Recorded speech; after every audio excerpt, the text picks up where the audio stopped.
मोहिते, शिवसेनेचा माजी जिल्हा प्रमुख सातारा जिल्हा। आज शिवसेनेच्या वतीनं आणि मौजे, जांभे, चिखली, चोरगेवाडी, चाळकेवाडी, ठोसेघर, बोरणे, राजापुरी, गजवडी, सोनवडी, त्याच्यानंतर आमच्याकडे असणारं भोंदवडा असेल, ओगरवाडी असेल, डबेवाडी, जकातवाडी, शहापूर या सर्व ग्रामस्थ या ठिकाणी आपल्यासमोर इथं उभे असलेले आपल्याला दिसत आहेत। शासनाच्या बेजबाबदार वागणुकीच्या निषेधार्थ आज हे सगळे लोक आपलं निवेदन घेऊन जिल्हाधिकाऱ्यांना या ठिकाणी भेटायला आले होते। विषय अत्यंत गंभीर आहे। कसं प्रशासन काम करतंय याचा आणि त्याचा लोकांना किती त्रास होतोय याचं जिवंत उदाहरण आज आपल्यासमोर या ठिकाणी आहे। आज आपल्याला सांगायचं म्हणजे साताऱ्यातला बोगदा परिसरापासून ते जांभ्यापर्यंत 30 ते 32 किलोमीटर अंतराचा एक मोठा रस्ता तयार करायचं काम चालवलं आहे।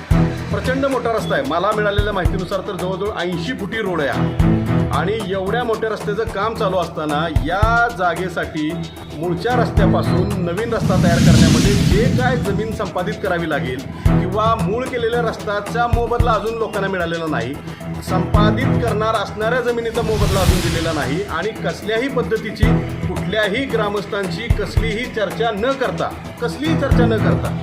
या ठिकाणी शेतकऱ्यांच्या जमिनी जबरदस्तीनं लाटल्या जात आहेत। जबरदस्तीने या जमिनी घ्यायचा कार्यक्रम या ठिकाणी चालू आहे। 200 कोटीपेक्षा जास्त रकमेचा हा रस्ता आहे। मुळात प्रश्नच येत आहे की याची खरंच गरज ह्या भागातल्या लोकांना आहे का, आणि जर गरज असेल तर तशी मागणी किती ग्रामपंचायतीने केलेली आहे, याची खातरजमा प्रशासनाने केलेली आहे का? MSIDC नावाचं कोणतं महामंडळ आहे, जे महामंडळाचं कार्यालय कुठं आहे याची सुद्धा कल्पना शेतकऱ्यांना नाही आहे।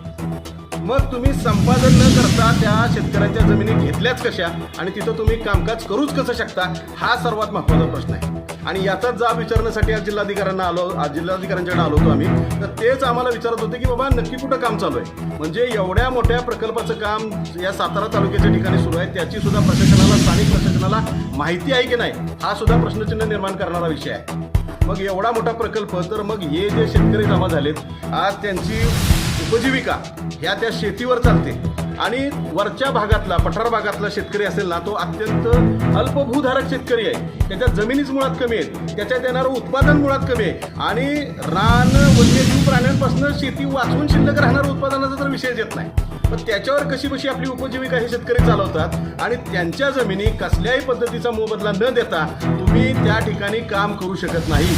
आमचा MSIDC असेल, महाराष्ट्र शासन असेल, जिल्हाधिकारी सातारा असतील आणि ठेकेदार असतील यांना स्पष्ट भाषेत इशारा आहे, येत्या 17 तारखेच्या आत सर्व ग्रामस्थांच्या बैठका घेऊन वेगवेगळ्या गावातल्या त्यांच्या मोबदल्याचा विषय सर्वप्रथम घेतल्याशिवाय जर का त्या ठिकाणी काम चालू राहिलं तर सातारा शहराच्या लगत असणारा बोगदा परिसरामध्ये तीव्र स्वरूपाचं प्रचंड मोठं आंदोलन शेतकऱ्यांच्या वतीनं केलं जाईल आणि याच्या वेळी कोणत्याही प्रकारचं जर नुकसान शासनाचं किंवा खाजगी स्वरूपाचं झालं तर पूर्णपणे जिल्हाधिकारी कार्यालय आणि महाराष्ट्र शासन या गोष्टीला जबाबदार असेल। जय हिंद, जय महाराष्ट्र।